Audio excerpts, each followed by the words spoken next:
Bismillahirrahmanirrahim. Assalamualaikum warahmatullahi wabarakatuh. Teman-teman, perkenalkan saya Abdillah Wijaya dan saya kelas KPI 4A. Jadi di sini saya sekarang berada di Kota Pasangkayu dan kebetulan lagi berlibur, dan alhamdulillah kebetulan di sini karena kita ada di kota atau kampung kakak saya Pasangkayu. Di sini saya akan sedikit menjelaskan tentang kota Pasangkayu di Sulawesi Barat tersebut. Nah, baik teman-teman, di sini karena kita berada di Pasangkayu atau kampung kakak saya, di sini saya akan sedikit menjelaskan tentang Pasangkayu Sulawesi Barat berkaitan dengan nama, pembentukan dan sejarahnya. Baik.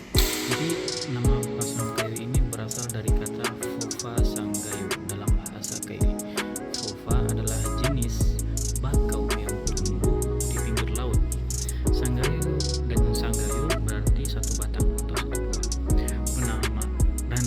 Penamaan Pasangkayu pun berkaitan dengan tumbuhnya pohon bakau yang menjadi tempat nelayan menambatkan perahunya. Terus tentang Pasangkayu. Jadi pembentukan Kabupaten Pasangkayu sebelumnya bernama Kabupaten Mamuju Utara. Akan tetapi Kabupaten Mamuju Utara dibentuk berdasarkan Undang-Undang Nomor 7 Tahun 2003. Dan Kabupaten Mamuju Utara ini, atau yang sekarang kita sebut dengan Pasangkayu, dimekarkan dari Kabupaten Mamuju, dan Kabupaten Mamuju Utara ini berubah nama menjadi Kabupaten Pasangkayu pada tahun 2017 berdasarkan Peraturan Pemerintah Nomor 61 Tahun 2017. Lanjut berbicara tentang mengenai sejarah Kabupaten Pasangkayu. Jadi setelah berubah nama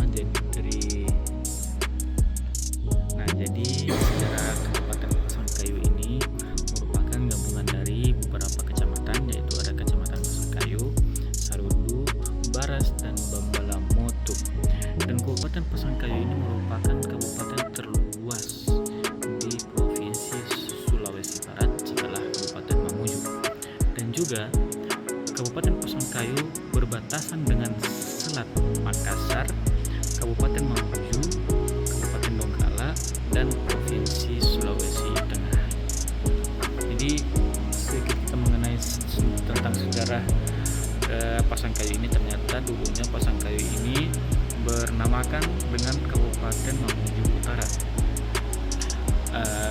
Namun pada tahun 2017 Kabupaten Mamuju Utara ini berubah menjadi Kabupaten Pasangkayu pada tahun 2017 berdasarkan Peraturan Pemerintah Nomor 61 Tahun 2017. Nah, baik teman-teman, maaf tadi mungkin videonya patah karena pas saat pengambilan video itu lagi masjidnya tiba-tiba sudah mau asar, jadi mungkin kita lanjut setelah asar. Nah, jadi mungkin teman-teman untuk mempersingkat waktu, ada kala baiknya kita langsung mewawancarai salah satu warga di sini.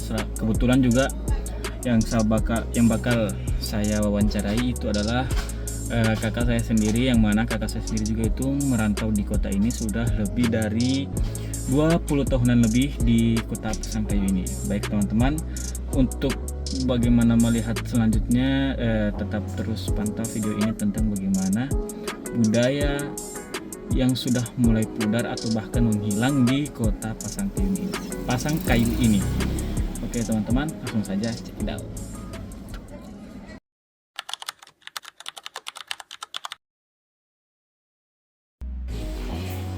Saya berasal dari Pasangkayu, Sulawesi Barat.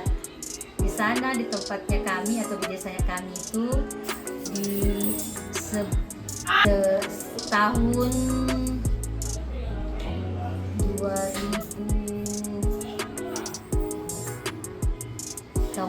2000 lah. Pertama saya datang di sana, masih kental adat istiadatnya semacam itu. Kalau ada yang meninggal, biasanya itu mereka itu kalau umpama seperti mayat yang mau dibawa ke kuburan, mereka itu potong ayam dulu, dikasih melangkah itu mayatnya ke sana, kemudian banyak baca-bacanya apa segala macam. Tapi dengan adanya Majelis Taklim yang masuk pada tahun 2022 masuk di sana Majelis Taklim, alhamdulillah itu adat-adat yang dulu-dulu itu sudah mulai berkurang karena dengan adanya Majelis Taklim ini, alhamdulillah. Dan ibu-ibunya juga yang masih kental dengan adat istiadatnya mereka itu sudah mulai berkurang. Hanya tetap masih ada sebagian orang-orang di situ seperti orang-orang tua dulu, orang-orang tua kampung yang belum menghilangkan adat istiadat mereka. Tapi dengan yang ada anak-anaknya yang sudah ikut-ikut di Majelis Taklim, yang sudah banyak tahu masalah agama, maka adat-adat istiadat yang mereka anggap bahwa itu menyimpang dari agama, mereka hilangkan, mereka sudah tidak pakai.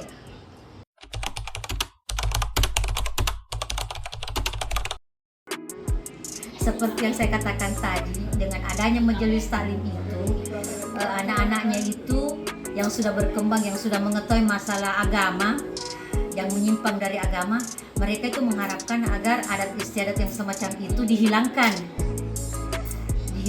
Kalau bisa tidak ada sudah di kampung tersebut. Tapi orang-orang tua, seperti saya bilang tadi, orang tua yang maksudnya orang tua kampung yang berada di situ, mereka itu belum mau menghilangkan. Hanya anak-anaknya mereka sudah tahu, sebagian sudah tidak mau, tapi maksudnya adatnya itu masih susah dihilangkan karena dari pengaruh orang-orang tuanya mereka itu. Hanya sebagian saja yang sudah menghilangkan adat istiadat semacam itu karena mereka merasa bahwa adat istiadat tersebut menyimpang daripada agama Islam. Karena mereka kan sudah banyak tahu dari Majelis Taklim, karena bukan cuma di tempatnya kami itu saja Majelis Taklim, berkembang di seluruh Kota Pasangkayu, khususnya di provinsi Sulawesi Barat. Sekian.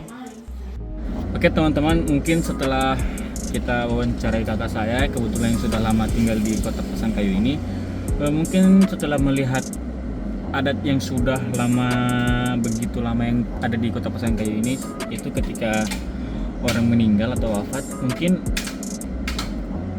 bisa kita katakan itu adalah sesuatu hal yang mungkin sudah menyimpang dari agama Islam.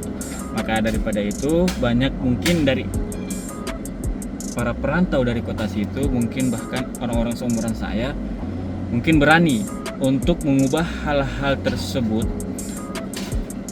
Bukan adalah sesuatu hal perilaku yang buruk, mungkin mengubah sesuatu hal-hal yang dari baik mungkin menuju sesuatu hal yang lebih baik lagi.